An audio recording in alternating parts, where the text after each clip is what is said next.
డబ్బున్న వారికే వైద్య విద్య, కోటీశ్వరులే డాక్టర్ వారి. ఇది చంద్రబాబు సర్కార్ విధానం.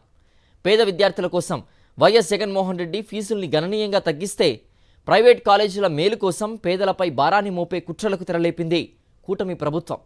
వైఎస్ఆర్సీపీ ప్రభుత్వం ఇచ్చిన జీవోను రద్దు చేసింది. దీంతో పేద విద్యార్థులు, తల్లిదండ్రులు తీవ్ర ఆందోళనకు గురవుతున్నారు.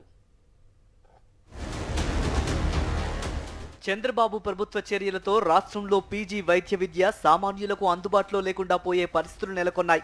ప్రస్తుత పరిణామాలను గమనిస్తే కేవలం డబ్బున్న వారికే వైద్య విద్య అన్నట్టుగా ఉంది.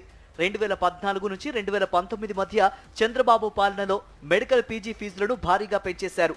ఇది సామాన్య పేద వర్గాలకు భారంగా మారడంతో వైఎస్ జగన్మోహన్ రెడ్డి ఫీజులను గణనీయంగా తగ్గించారు. ఇప్పుడు వైఎస్ జగన్ ప్రభుత్వం ఇచ్చిన జీవో రద్దవడంతో కొత్తగా పీజీ కోర్సుల్లో చేరుతున్న వారి పరిస్థితి గందరగోళంగా మారింది.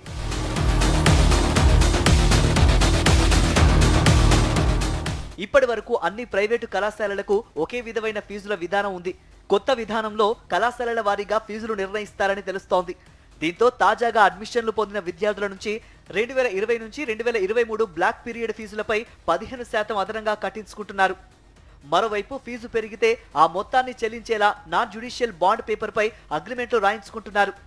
చాలా ప్రైవేటు కళాశాలల్లో ఏ బి కేటగిరీలో సీట్లు పొందిన విద్యార్థుల కుటుంబాలు ప్రస్తుతం ఉన్న ఫీజుల ఆధారంగా కోర్సు పూర్తయ్యే నాటికి ఎంత ఖర్చు అవుతుందో అంచనా వేసుకుని బ్యాంకు రుణాలు, ఆస్తులు తనఖా లేదా అమ్మడం ద్వారా డబ్బు సమకూర్చుకుంటున్నారు. కోర్సు మధ్యలో ఫీజులు భారీగా పెరిగితే ఆర్థికంగా చిన్నాభిన్నం అవుతామని విద్యార్థులు, తల్లిదండ్రులు ఆందోళన చెందుతున్నారు.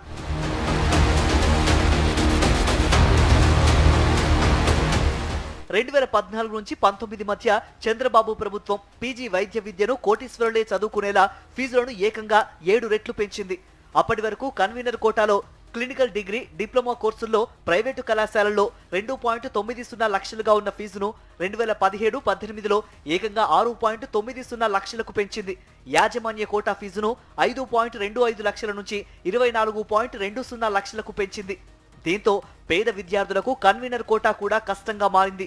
పేద మధ్యతరగతి వర్గాల కష్టాలను గమనించిన వైఎస్ జగన్ ప్రభుత్వం ఫీజులను 40 నుంచి 50% తగ్గించింది.